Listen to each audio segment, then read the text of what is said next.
Hear me out. Okay. Oh, you want to do this? Yeah. What? I'll go. What I'll go because if we do the hear me out, I have to admit that put it this way: there are segments that we are both fitted better for. But even at our worst, people can't touch us. Oh, I am conspiratorial by nature, so I yeah, you are watching a movie and trying to figure out, all right, what is the darker meaning here? Okay, well, here's how I want you to hear me out. It wouldn't be right if I didn't yet connect a Marvel film one last time this season. And here's what happened. This is why you're going to be so proud of me and why I took that break before, because the last thing you just said, your last Back to the Future connection, if you will, leads me right into my hear me out. And that means that I am exactly right. So, before I start, which won't take long, it's going to be 90 seconds, but tell me, well, how do you think I connected Marvel to this? Is there any way I was able to do this? I've really been thinking really hard about this since you said Marvel. I'm going through the cast. I'm going through the plot. I'm going through the props. Okay. There's no Infinity Gauntlet in there. There's no Iron Gauntlet. I'm not going to freak out. For those that are new to the show, I'm not Marvel universe versed. Oh. So. Yeah. We know. Can you tell me this? Is it an actor? Yes. Okay. That helped me. None. Wait, no, Josh Brolin. Who is he? Come on. Thanos. Come on, boy. Come on, boy. Thanos. There we go, guys. Hey, all right. Thank you. So here's how I connected it. All right, guys, listen. Josh Brolin's bike got up to 88 miles per hour as he was attempting to be murdered by that asshole in that car. He's such an asshole. We're not even going to give you an actor's credit name. You're just an asshole. First off, you held another man's hand like you're on Thelma and Louise, except they went over the cliff together. You sent this motherfucker over the cliff by itself. And ironically, when you sent him over the cliff, it sent him over the edge. When he got hit 88 miles... What the hell are you doing at the bottom of a well? There we go. So when he hit 88 miles per hour, it put him into what we like to call the time verse or the universe or whatever, the speed force, whatever you want to have it. So at that point, he became obsessed with time. Because if you notice, this is all payback from when all the kids wrapped him up in some 1980s stretch slinky weight just to tie him up. He gets out, rightfully so. Should have been got out. But my point is this. He was so mad at those kids. Like, those were supposed to be his friends, even though he was older. I don't know what the his friends were, which is weird as but they all run away on their bikes. I'm like, oh, this is where it started. So he's trying to get them. He's so embarrassed, so mad on this bike. And then we get sent over the cliff. He gets sent into a time void. At that point in time, and if you didn't notice, in Deadpool 2, he plays Cable, who can shift in and out of time. There we go. But that's okay because Marvel still is a mutant, but that's not good enough.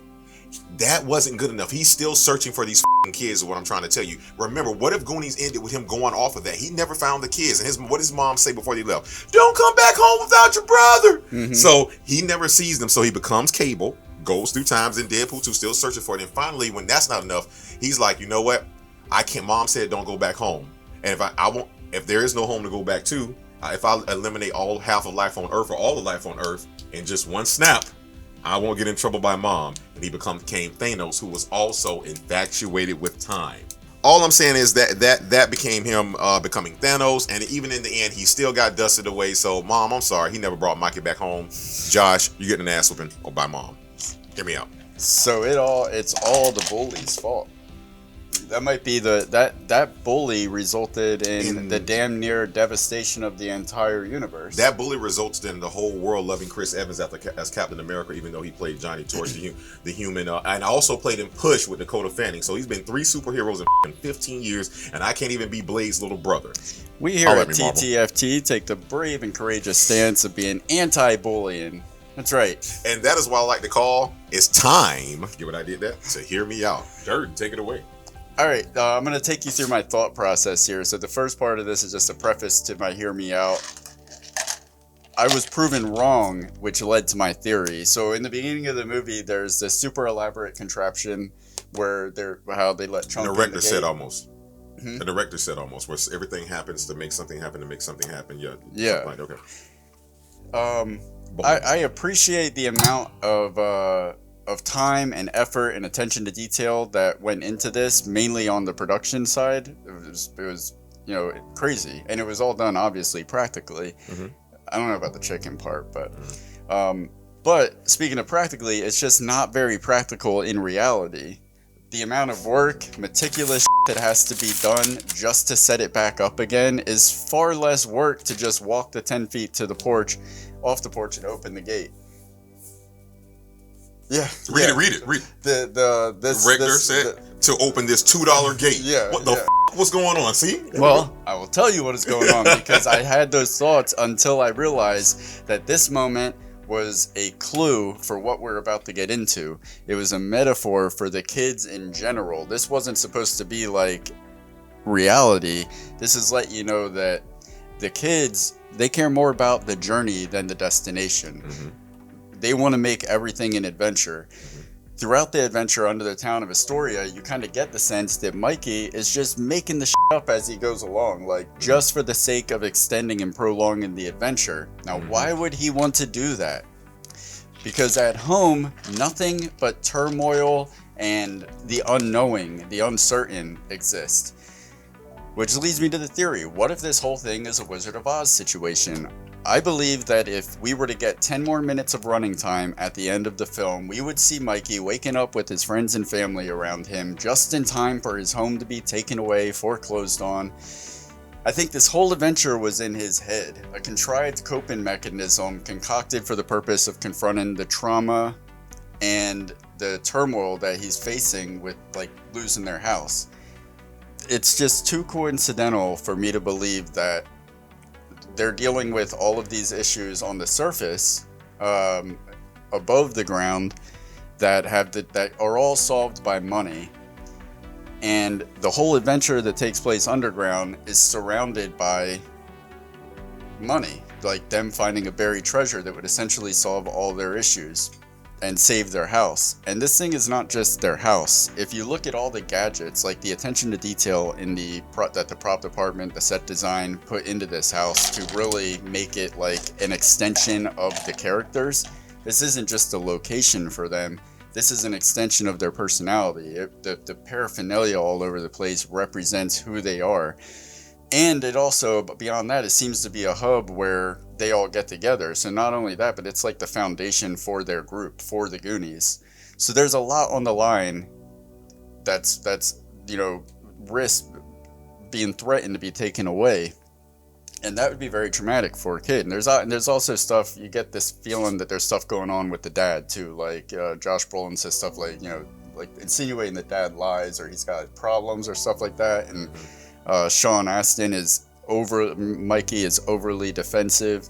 If he gets his next 400 paychecks by tomorrow afternoon. That's wrong, Brand. It won't happen. So there's some trauma going on there. So with so much on the line, it'd be traumatic to even consider losing all that, everything that's going on. So Mikey slips into Oz, or the sewers of Astoria. But none of that was real.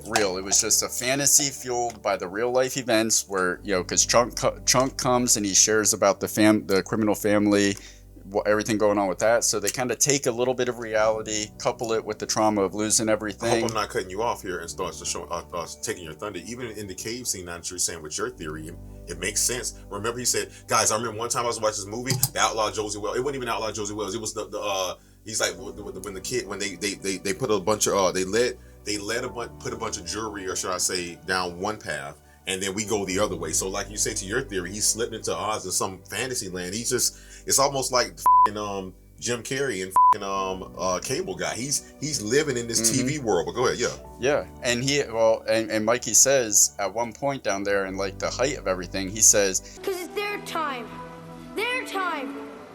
up there. Down here, it's our time. It's our time down here."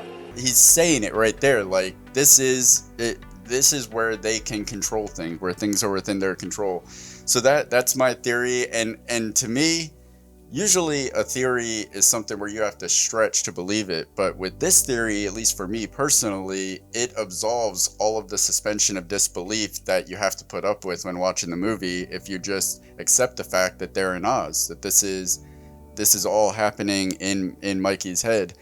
Like when they pull on all the water pipes and everything, and it's somehow affecting a water fountain, a sink, and a toilet, all in different areas of this. Like, shit does not work like that. Oh no! And like the whole fantastical nature of everything Hey, I found these candles. No, it's dynamite. Where Acme Land? Like, no. Yeah, all that is solved if you watch it under the pretext of this is happening in a child's imagination. That was awesome, man. Hey, those might have been our best 2 Hear Me Outs of the season. So to prove us right or wrong, go back and watch the rest of the season. Like now.